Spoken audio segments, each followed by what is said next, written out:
Polemik rumah tangga pedangdut Nita Thalia dengan suaminya Nurdin Ruditya hingga kini masih bergulir panas. Bahkan ikut menyeret nama istri pertama Nurdin, Atin. Usai namanya terseret dalam pusaran polemik rumah tangga Nurdin dan Nita Thalia karena dituding oleh adik angkat Nita bahwa dirinya ikut menikmati hasil jerih payah sang kakak angkat, maka Selasa 20 Oktober kemarin, Atin bersama penasehat hukumnya resmi melaporkan Sani Amalia ke Polda Metro Jaya. Keputusan melaporkan adik angkat Nita Thalia ke polisi tentu berdasarkan pertimbangan matang-matang dari pihak Atin, istri pertama Nurdin Ruditya. Pasalnya, sebelum melaporkan, keluarga istri pertama Nurdin memberi kesempatan kepada Sani Amalia untuk meminta maaf. Namun, hingga Selasa kemarin, adik angkat Nita Thalia tak kunjung meminta maaf. Dan seperti inilah curahan hati istri pertama Nurdin usai resmi melaporkan adik angkat Nita Thalia ke polisi. Jadi kronologinya adalah tanggal 16 Oktober hari Jumat, klien saya membaca pernyataan di dalam walls Instagram Teh Nita Thalia, di mana yang intinya adalah bahwa mobil, rumah, semua yang dibeli oleh Teh Nita Thalia adalah merupakan jerih payah beliau. Ya, tidak ada kaitannya dengan suaminya Ibu Atin. Bahkan hasil keringatnya itu dinikmati untuk menghidupi istri pertamanya. Itulah yang membuat kenapa klien saya merasa hatinya ya tercabik-cabik lah, kehormatannya ternodai lah dengan statement-statement seperti itu yang dikatakan oleh Seni Amelia ya di dalam Instagramnya. Kemudian juga ada komentar netizen lain di mana mengatakan bahwa Teh Nita Thalia itu selama 20 tahun nikah dengan Pak Rudi itu, dengan suaminya beliau itu juga dipelet. Artinya dalam tanda kutip tidak wajar. Ya, padahal itu faktanya kan tidak. Ya, apalagi khususnya untuk Seni Amelia, di mana beliau adalah adik angkat dari Teh Nita Thalia. Jadi yang kami laporkan sekali lagi bukan Nita Thalia, tapi adalah Seni Amelia. Dalam konteks beliau kebetulan sebagai adik angkatnya Teh Nita Thalia. Dan Teh Nita Thalia kita jadikan sebagai saksi. Ya, sebagai saksi. Karena apapun itu, tulisan itu adalah tulisannya Teh Nita Thalia. Dalam peristiwa hukum itu kan ada runtutan, ya. Ada, kalau dalam teori hukum ada yang disebut dengan mens rea atau actus reus. Niatnya sudah ada, ya. Niat dari si terlapor ini diduga sudah ada, ya. Dan actus reusnya pun sudah ada. Dia dengan mengetikkan, menjawab. Ya, semua netizen dijawab sama dia, dikonfirm, dibenarkan. Ya. Jadi menjadi provokator lah dia di situ. Nah, ini yang harus kita garis bawahi. Ya, intinya saya tidak pernah atau suami saya tidak pernah membiayai hidup saya dan anak-anak saya dari uang Teh Nita ya. Karena suami saya punya penghasilan, punya pekerjaan yang lebih dari cukup, kecewa lah. Karena gini, saya tidak pernah mengusik, mencubit atau mencampuri urusan mereka, nggak pernah gitu loh. Makanya pas Seni Amelia berkomentar seperti ini, saya bingung loh, apa salah saya? Kenapa tega gitu loh ngomong begitu sama saya?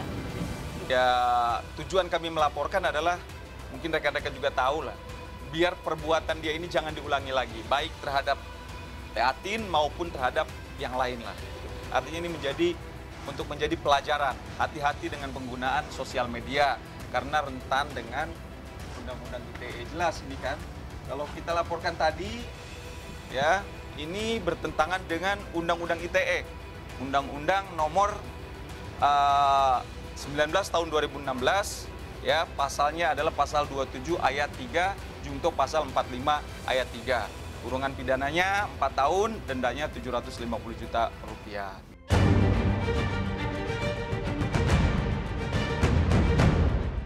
Di tengah upaya Atin memulihkan nama baik keluarga pasca mendapat tudingan miring dari Sani Amelia, akun Instagram pedangdut Nita Thalia diduga mendadak hilang.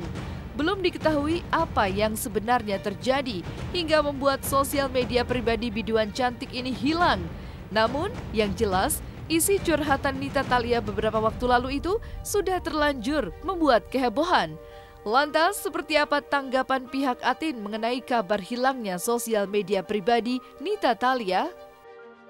Wawancara dong, Teh. Sini, Bang. Tadi itu gimana, Teh? Teh, katanya jadi... Teh mau dilaporin loh, Teh, soal postingannya, Teh. Dikit aja, Teh. Maaf ya. Teh,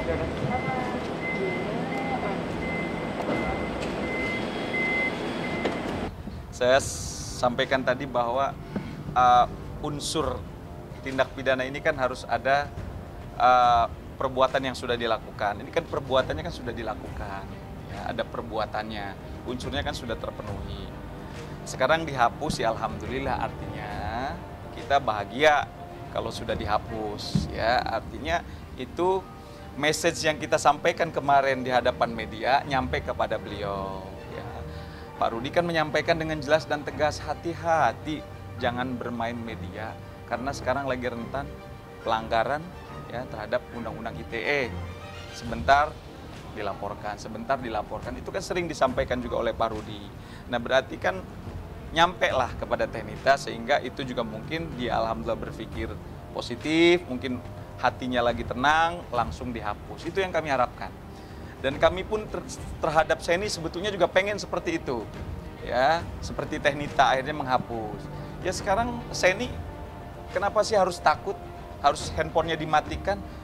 Biasanya juga komunikasi baik dengan klien saya.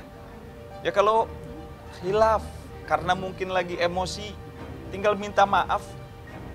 Klien saya ini kan orang baik loh. Nggak pernah aneh-aneh gitu loh. Tinggal minta maaf, Allah aja maha pemaaf, masa sih? Klien saya nggak mau maafkan, saya yakin lah 100% klien saya pasti maafkan kalau saya ini minta maaf. Tapi karena ini juga kunjung ditunggu permohonan intikat baik untuk meminta maafnya juga tidak ada, ya terpaksa kami serahkan kepada penegak hukum dalam hal ini polisi. Biarlah polisi yang manggil.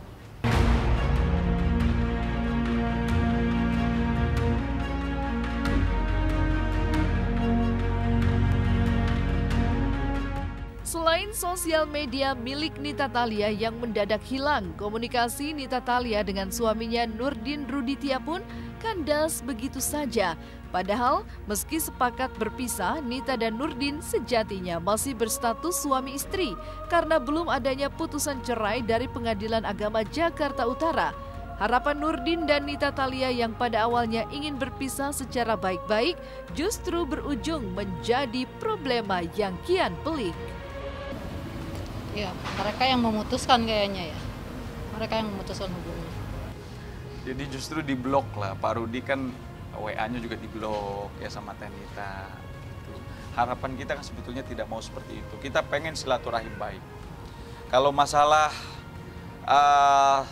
misalkan nanti putusannya memang resmi bercerai, ya kan artinya tetap silaturahim itu kan harus berjalan dengan baik. Karena apalagi punya anak loh ya. Anak itu harus diutamakan. Jadi kita kesampingkan ego kita dulu lah. Itu harapan yang diinginkan oleh klien saya. Gitu. Tetap hubungan pengen baik, apapun itu.